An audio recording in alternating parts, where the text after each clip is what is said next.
許家印被捕，左有高官相伴，右有兒子作陪，真可謂是一點也不孤單啊。而他的妻子卻在這場風波中全身而退，拿着一筆巨款逍遙國外。作為曾經中國首富、地產大亨的妻子，丁玉梅與多數富豪太太不同，她很少在外拋頭露面，而是多年來一直默默守護在丈夫身邊，做着他背後的女人。两個人的故事始於1982年，當時的許家印剛剛從武漢鋼鐵學院畢業，被分配到河南舞陽鋼鐵廠工作。一次偶然的機會，廠花丁玉梅看許家印手頭緊，便主動借給他5塊錢。一來二去，兩個人很快就熟絡了起來。當時谁也沒想到，這區區5塊錢竟然會成為一段愛情的開始。相同的家庭出身，共同的生活目標，讓許家印和丁玉梅之間逐漸萌發出了愛情的火花。相處1年後，兩個人走入婚姻殿堂，生下了第一個兒子。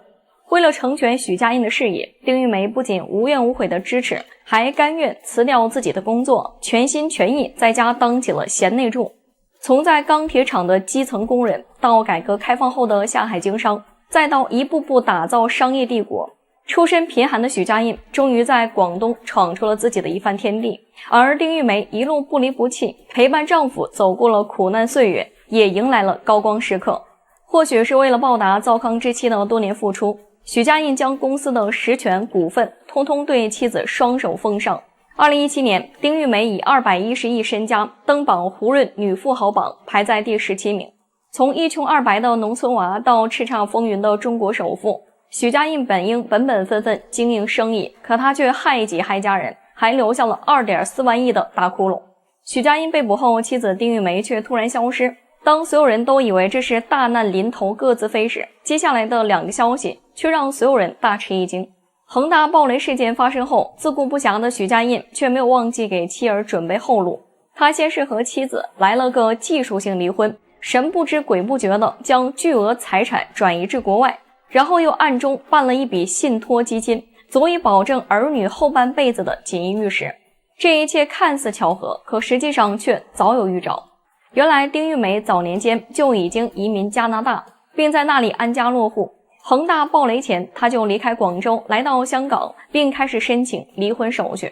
按照加拿大的法律，1年離婚觀察期結束後，丁玉梅與許家印婚姻關係結束。很快許家印就接受了調查，得知父子倆入獄的消息，遠在香港的丁玉梅不敢有一刻停歇，立即啟程飛往加拿大。從轉變國籍到突然婚變，再到轉移財產，不難推出，許家印或許早就做好了最壞的準備。這樣一來，即便是許家印自己面臨死路一條，但最起碼禍不及家人。離婚後，丁玉梅不再是許家印的妻子，她不僅不用承擔連帶責任，可能恆大還要給予她賠償。如今丁玉梅究竟身在何處，情況如何，還沒有明確的消息。但可以肯定的是，拿着中國老百姓的血汗錢，日子過得一定不安寧。好了，今天的故事就講到這裡，歡迎大家給視頻點讚、留言、加個關注，下期再見。